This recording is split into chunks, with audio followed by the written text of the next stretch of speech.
Buenos días, mi nombre es Stephanie Noel y vamos a exponer sobre la teoría estructuralista. Pero en especial yo voy a explicar más o menos en qué se enfoca y sus características. Bueno, empecemos. La teoría estructuralista enfoca el problema de las relaciones entre la organización formal y la informal.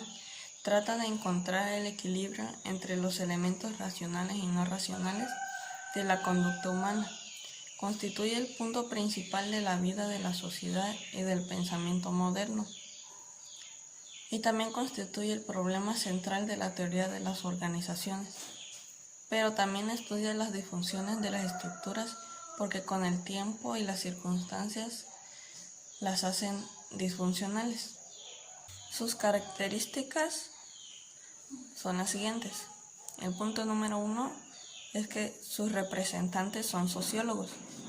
Punto número 2, estudia todo tipo de empresas y el medio que las rodea, así como su contexto. Punto número 3, es una síntesis de las escuelas clásicas y de las relaciones humanas. Punto número 4, analiza los grupos formales e informales. El punto número 5, estudia las compensaciones sociales y materiales y los efectos de unas sobre otras. El punto número 6 estudia la relación de la sociología con la administración. El punto número 7 dirige sus análisis a todos los niveles de organizaciones.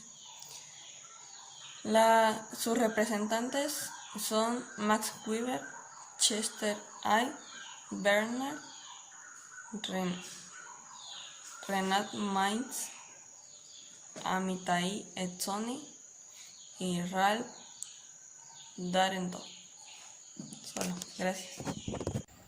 La teoría estructuralista surgió en la década de 1950 como una derivación de los análisis de los autores, orientándolos a equilibrar los recursos de las empresas. La teoría estructuralista tuvo 4 etapas. La primera etapa fue de la naturaleza, la segunda fue la etapa del trabajo, la tercera la etapa del capital y por último la etapa de la organización.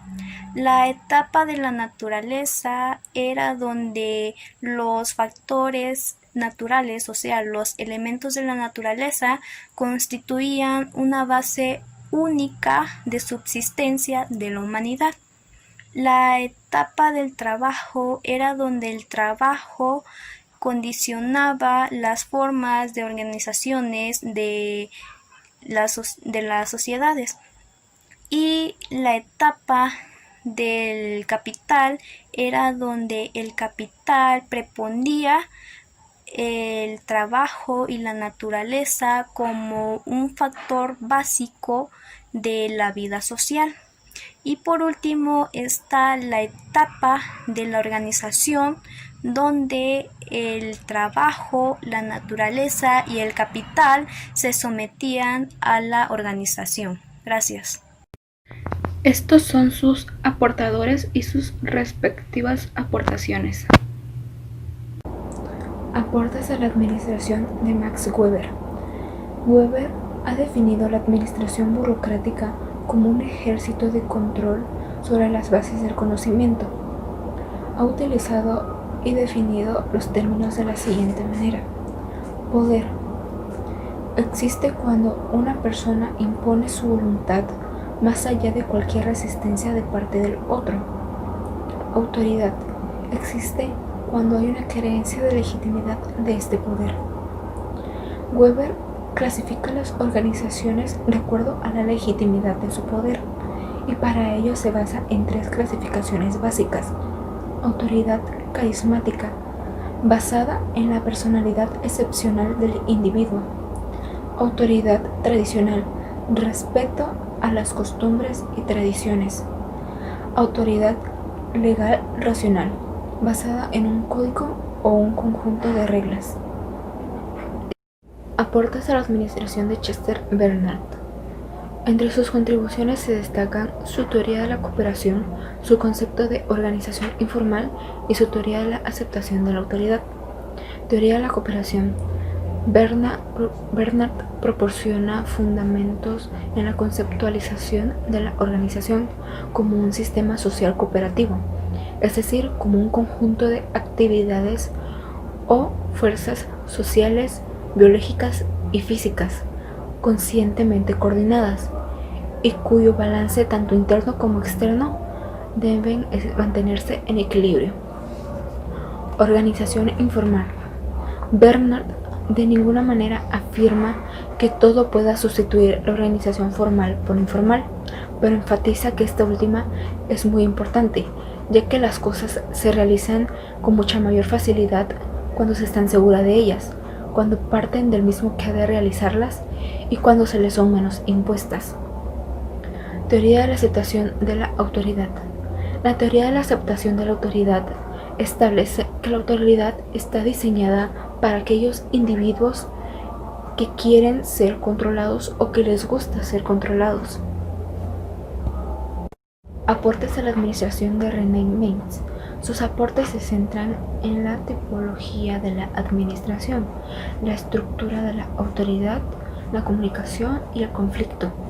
La estructura de la autoridad indica que la estructura de una organización consiste en la descripción del papel o rol que cada miembro desempeña dentro de esta. Clasificación de la estructura de la autoridad. Estructura jerárquica. Aquí la decisión la toma la cabeza de la organización, de acuerdo a sus objetivos. Estructura democrática. En esta la mayoría toma la decisión. Y estructura de autoridad técnica. En esta las personas toman las decisiones de acuerdo a sus técnicas profesionales. Importancia y estructura de la comunicación. La comunicación es controlada por la autoridad. La autoridad formal se comunica dando órdenes e instrucciones generalmente de manera escrita. En contraste, la autoridad informal se comunica mediante hablando o de manera oral y da órdenes como consejo o liderazgo. Conflicto. Plantea que hay conflicto o se presenta algún problema cuando la empresa y el empleado esperan cosas diferentes, cuando una orden no se da de manera clara o la dan muchas personas, cuando el jefe o la autoridad exige mayor velocidad en el trabajo, cuando el empleado cree que debe desempeñar otro papel dentro de la empresa y cuando se da sobrecarga de trabajo a los empleados. Aportes a la administración de Vitae Actione. Actione sostuvo que las sociedades modernas son sociedades de organizaciones, a las que define como unidades sociales deliberadamente construidas o reconstruidas, que buscan alcanzar sus fines de manera deliberada y específica. Dice Actione, las sociedades más efectivas son aquellas que logran alcanzar de manera eficiente sus fines. Aportes a la administración de Ralph Dahrendorf. Ralph da relevancia al comportamiento informal dentro y fuera de la empresa. Además, que da aportes para generar conflictos y sus orígenes. Algunos de estos conflictos pueden ser el conflicto industrial, que es el que se da entre las organizaciones empresariales y los empleados. El conflicto informal, que es el que se da precisamente debido a la falta de formalidad dentro de las empresas. El conflicto derivado surge por asuntos ajenos a las organizaciones empresariales, pero que influyen de alguna manera. Los conflictos de manifiesto. Estos son los que surgen debido al mercado del trabajo. Y los conflictos subyacentes. Estos no se manifiestan de manera tan explícita, pero existen y están dentro de la empresa. Algún ejemplo claro puede ser el querer más poder dentro de la empresa. Muchísimas gracias por su atención. Eso sería todo por nuestra parte.